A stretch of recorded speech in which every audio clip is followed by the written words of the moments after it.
folks, and welcome back. Welcome back to Mr. Stevens Special Broadcasts. It's a very beautiful mid-November morning here, and I find myself sitting, I believe I'm in the East Preston area, where I do like to take my wee walks here of a morning, get my exercise, collect my thoughts, and eating small pieces of cake to get me through the journey in case I become hungry, which I do, folks. I get what's known as emergency hungers, hangry they call it some places. It hits me very hard indeed, and I have got no option but to address it, otherwise things just get a wee bit nasty. I know what some of you are thinking out there. You're thinking, what on earth is Mr. Stephen wearing today? What's that ridiculous looking coat he's got on? Well, it's not a ridiculous looking coat, folks. It's a very lovely coat, and it's my new coat. It's my favourite coat, as the new coats generally tend to be. But Mr. Stephen has got one of those big chavvy furry collars on it. I hear you say. Well, folks, it does have a big furry collar on it. It is one of the things that I wanted, was a big furry collar. And even though chavs, as they're known as, do like to wear the big furry collars, I think you'll find, if you look a bit closer at my lovely coat, it's my furry collar coat is not like the ones that the Chavingtons wear. Mine, for example, has got a beautiful orange lining on the inside of it, which I think very much sets it apart from the chavs coats. And plus, just look at the quality of that fake fur that I've got in there. It's very big. It's very nice to touch as well. So, folks, I'll just explain a bit more about my new purchase, if you'll just give me a chance to here. So strap yourselves in, because I've got some good facts coming for you now. I'll just do this. I see the sun's out for this part of the story, which is very pleasant. Now, you see the way that what I've done there, folks, is I've put up my hood so you can see the furry hood in all its glory here, especially in this blazing sunshine. Now, some of you know me better than others, and those of you who do know me a wee bit better than the others will know that I've got a particularly soft spot for hair metal and rock music in general. That's right, folks. What on earth, what in the wide world of rock is Mr. Stephen going to tell us today? Well, folks, I bought this coat because when I tried it on in the shop, I put the hood up in the changing room and noticed that it made me look quite like John Boy Jovi, the singer from the 1980s and 90s. John Boy Jovi. That's right, folks. Don't you think my hood looks remarkably like John Boy Jovi's hair? So I get a lot of attention from it, folks, and I think that's why people say, there's John Boy Jovi walking up the street in the wee town of Worthing. Who'd have thunk it?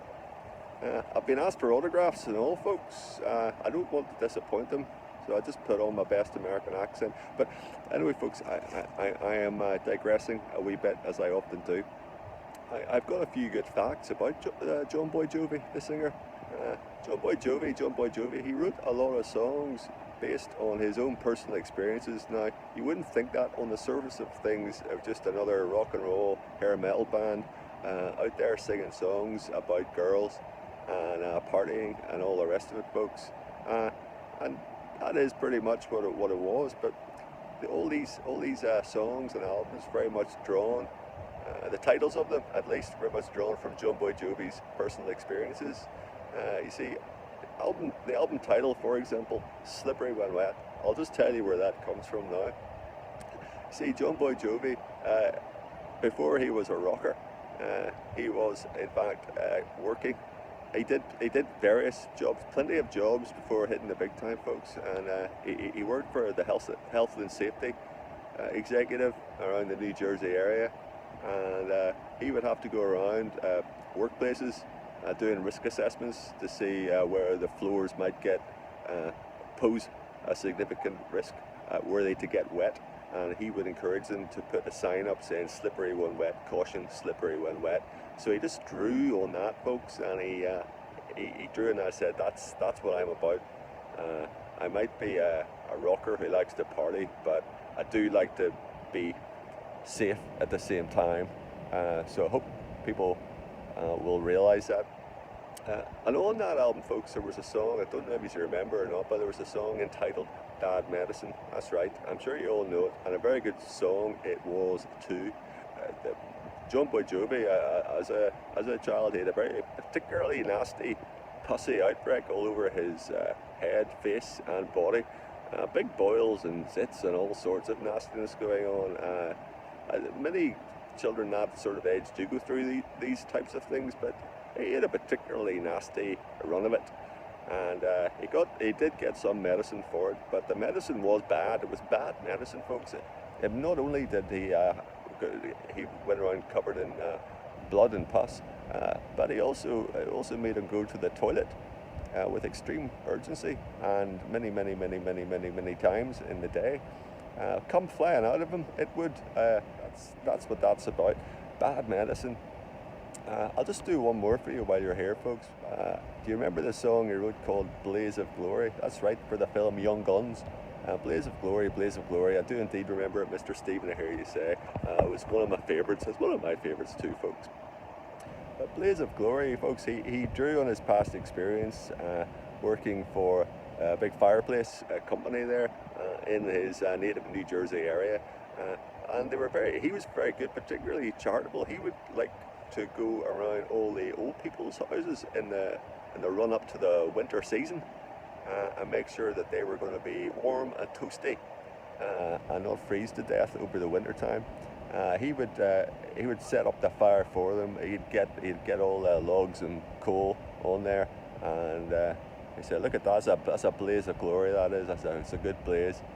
And there you have it, folks. So who'd have thunk it? Who'd have thunk it? John Bon Jovi had quite a past before he even stepped foot in the studio with his band Bon Jovi. I'm sure you'll all agree it's better knowing these things than not knowing them. There's no point being ignorant, folks. And if you're going to get the facts, get the good facts, because they come spewing out of me like there's no tomorrow. I think that's me done now. I say farewell until we meet again. Right down.